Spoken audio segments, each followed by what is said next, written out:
Item ಯಾವುದೇ ಇರಲಿ try ಮಾಡಿ ಆಚಿ ಚಿಕನ್ ಮಸಾಲಾ. ವಿಶೇಷ ಅಧಿವೇಶನದಲ್ಲಿ ಮಹಿಳಾ ಮೀಸಲಾತಿಯ ಬಿಲ್ಗೆ ಸೋಲಾಯಿತು.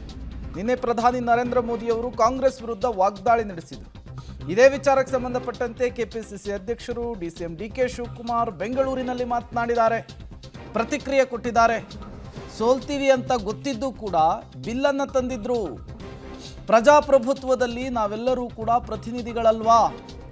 ಮಹಿಳಾ ಮೀಸಲಾತಿ ಅವರೊಬ್ಬರ ಆಸ್ತಿ ಅಲ್ಲ ಅಂಥೇಳಿ ಡಿಕೆ ಶಿವಕುಮಾರ್ ತಿರುಗೇಟು ಕೊಟ್ಟಿದ್ದಾರೆ. ದಕ್ಷಿಣ ರಾಜ್ಯಗಳಲ್ಲಿ ಕ್ಷೇತ್ರಗಳನ್ನು ಕಡಿಮೆ ಮಾಡೋದಕ್ಕೆ ಹೊರಟಿದ್ರು ಡಿಲಿಮಿಟೇಷನ್ ಮೂಲಕ. ಇದನ್ನು ಯಾರೂ ಕೂಡ ಸಹಿಸೋದಕ್ಕೆ ಸಾಧ್ಯ ಇಲ್ಲ ಅಂಥೇಳಿ ಡಿಕೆ ಶಿವಕುಮಾರ್ ಅವರು ಮಾತನಾಡಿದ್ದಾರೆ. ಮಹಿಳಾ ಮೀಸಲಾತಿ ಬಿಲ್ಗೆ ಸೋಲೋದಕ್ಕೆ ಕಾರಣವೇ ಕಾಂಗ್ರೆಸ್ ಅಂಥೇಳಿ ಪ್ರಧಾನಿ ನರೇಂದ್ರ ಮೋದಿ ಅವರು ಮಾತನಾಡಿದ್ರಲ್ಲ, ಅದಕ್ಕೆ ತಿರುಗೇಟನ್ನು ಕೊಟ್ಟಿದ್ದಾರೆ.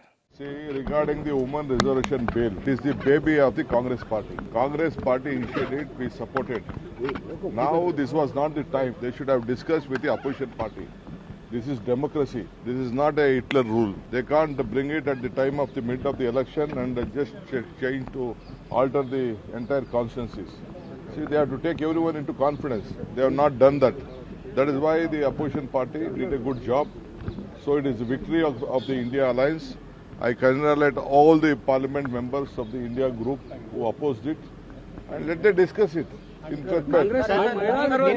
ನಿನ್ನೆ ಪ್ರಧಾನಿ ಮೋದಿ ಅವರು ಅದನ್ನ ಹೇಳ್ತಾ ಇದ್ರು, ಕಾಂಗ್ರೆಸ್ ಮೇಲೇನೆ ಟೀಕೆ ಮಾಡ್ತಾ ಇದ್ರು. ನೋಡ್ರಿ, ಕಾಂಗ್ರೆಸ್ ಅವ್ರ ಮೇಲೆ ಮಹಿಳಾ ವಿರೋಧಿ ಅವರು. ಇದನ್ನ ಬಿಲ್ಲು ಸೋಲ್ತದೆ ಅಂತ ಗೊತ್ತಿದ್ರು ಕೂಡ ತಂದಿದ್ರು. ಯಾರತ್ರ ನಾವು ಪ್ರಜಾಪ್ರಭುತ್ವದಲ್ಲಿ ನಾವೆಲ್ಲ ಪ್ರತಿನಿಧಿಗಳಲ್ವಾ? ನಮ್ಮ ಪಾರ್ಟಿಯವರಲ್ಲ. ಅವರು ಗೆದ್ದಿಲ್ವ? 240 ಜನ ಗೆದ್ದಿಲ್ವ? ಅವರು ಕರೆದು ಮಾತಾಡಬೇಕಾಯ್ತು. ಯಾಕೆ ಮಾತಾಡಿಲ್ಲ? ಏನ್ ಮಾಡ್ತಾ ಇದೀವಿ ಏನು ಅಂತ ಹೇಳಬೇಕಾಯ್ತು. ಇದೆಲ್ಲ ಚರ್ಚೆ ಮಾಡಿ, ಇದು ಅವರೊಬ್ಬರ ಆಸ್ತಿ ಅಲ್ಲ, ಮಹಿಳಾ ದೇಶದ ಆಸ್ತಿ. ನಾವು ಸೋನಿಯಾ ಗಾಂಧಿ ಅವರು ಇದನ್ನ ರಾಜ್ಯಸಭೆಯಲ್ಲಿ ಪಾಸ್ ಮಾಡಿದ್ದು. ನಮ್ಮ ರಾಜೀವ್ ಗಾಂಧಿ ಅವರು 50% ಕೊಟ್ಟಿದ್ರು ಲೋಕಲ್ ಬಾಡೀಸ್ ಅಲ್ಲಿ. ಇವತ್ತು ಕೂಡ ನಾವು ಒಪ್ಕೊಳ್ತೀವಿ. ಬಟ್ ನಮ್ನೇನು ಕರೆದು ಮಾಡದೆ ಕ್ಷೇತ್ರಗಳೆಲ್ಲ ಕಟ್ ಮಾಡಿ ಬರೀ ಉತ್ತರ ಭಾರತ ಜಾಸ್ತಿ ಮಾಡಿಕೊಂಡು ದಕ್ಷಿಣ ಭಾರತ ಕಡಿಮೆ ಮಾಡಕ್ಕೆ ಕೊಟ್ಟಿದ್ರಲ್ಲ, ಇದನ್ನ ಯಾರು ಕೂಡ ಸಹಿಸಲಿಕ್ಕೆ ಸಾಧ್ಯ ಇಲ್ಲ. ಏನು ರಾಹುಲ್ ಗಾಂಧಿ ಅವರು, ಮಲ್ಲಿಕಾರ್ಜುನ್ ಖರ್ಗೆ ಅವರು ಮತ್ತು ಎಲ್ಲ ನಮ್ಮ ದಕ್ಷಿಣ ಭಾರತದ ಇದು ಚೀಫ್ ಮಿನಿಸ್ಟರ್ಗಳು ಏನು ಇದನ್ನು ಪ್ರತಿಭಟನೆ ಮಾಡಿದ್ದಾರೆ, ಹೋರಾಟ ಮಾಡಿದ್ದಾರೆ, ಅದಕ್ಕೆ ಸಿಕ್ಕಂತ ಪ್ರಜಾಪ್ರಭುತ್ವಕ್ಕೆ ಸಿಕ್ಕಂತ ಒಂದು ದೊಡ್ಡ ಜಯ.